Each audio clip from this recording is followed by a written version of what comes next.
Assalamualaikum. Selamat pagi anak-anak. Hari ini kita akan belajar tema 2 subtema 1 tentang selalu berhemat energi.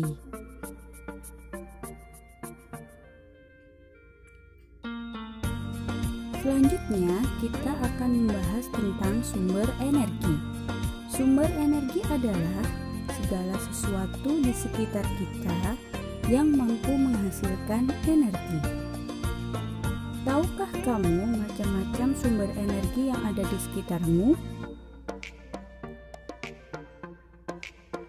Macam-macam sumber energi. Yang pertama adalah matahari, panas bumi, air, kemudian listrik.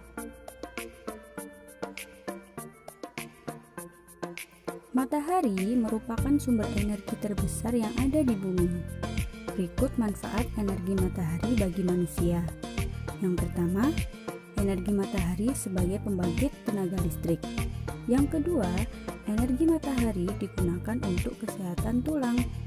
Yang ketiga, sebagai energi yang tanpa batas. Keempat, energi matahari untuk proses pengeringan. Yang kelima, energi matahari sebagai penghilang rasa sakit pasca operasi. Yang terakhir, energi matahari bermanfaat untuk kekebalan tubuh.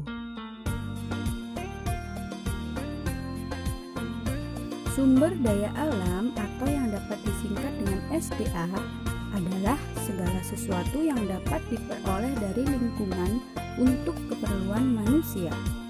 Sumber daya alam dibedakan menjadi dua. Yang pertama, sumber daya alam hayati, dan yang kedua, sumber daya alam non-hayati. Sumber daya alam hayati. Sumber daya alam hayati adalah semua makhluk hidup yang ada di bumi seperti hewan, tumbuhan, dan mikroba. Sumber daya alam hayati dibedakan menjadi dua. Yang pertama, sumber daya alam nabati, dan yang kedua, sumber daya alam hewani.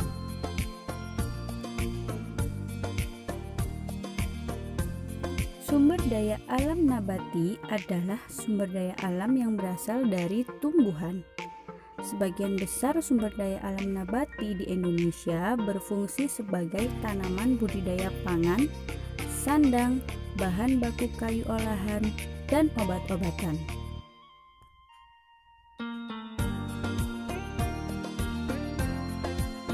Sumber daya alam hewani. Sumber daya alam hewani adalah sumber daya alam yang berasal dari hewan.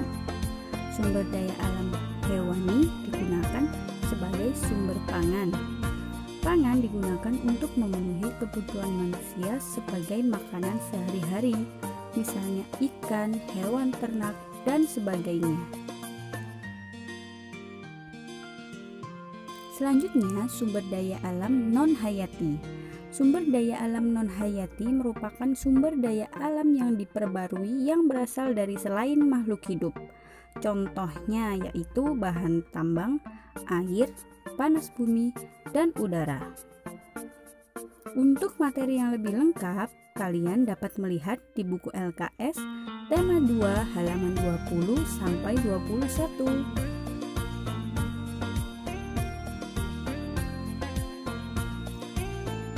Tahukah kamu apakah yang dimaksud dengan hak dan kewajiban?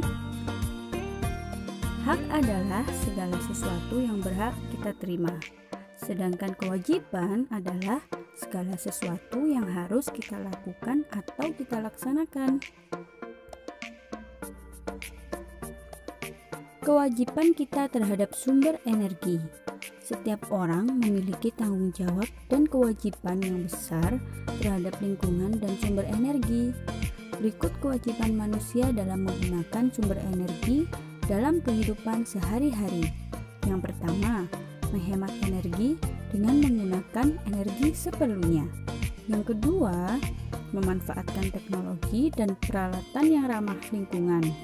Yang ketiga, menjaga dan melestarikan alam untuk menjaga ketersediaan sumber energi. Yang keempat, melakukan reboisasi untuk menjaga ketersediaan sumber air. Yang kelima, menggunakan sumber energi alternatif. Selanjutnya, hak kita untuk memanfaatkan sumber energi. Setiap orang memiliki hak yang sama untuk menggunakan energi agar dapat menunjang kegiatannya sehari-hari. Berikut macam-macam hak kita terhadap sumber energi.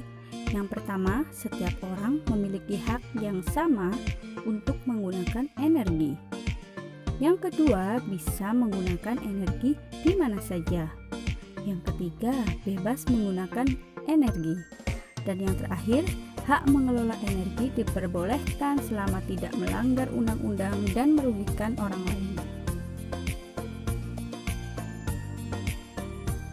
Selanjutnya, nada adalah susunan bunyi yang teratur. Notasi musik adalah sistem penulisan karya musik. Notasi pada musik dibedakan menjadi dua, yaitu not angka dan not balok. Notasi angka. Not angka adalah not yang ditulis dengan angka-angka. Cara mengetahui tinggi rendahnya not dapat dilihat dari penggunaan titik. Jika titik terletak di bawah angka berarti oktav lebih rendah. Sedangkan jika titik berada di atas angka, maka oktavnya lebih tinggi. Sedangkan angka 0 sebagai tanda diam atau istirahat.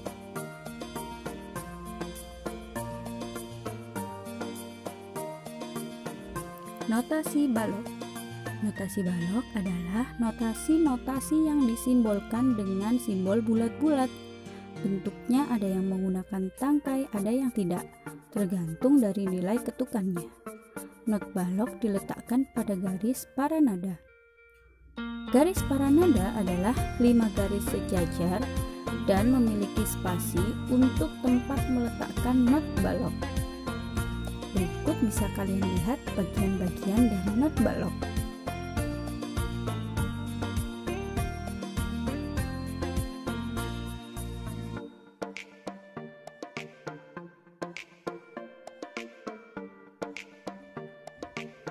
Demikian pembelajaran kita kali ini. Selamat belajar. Semoga bermanfaat. Jangan lupa tetap jaga kesehatan ya.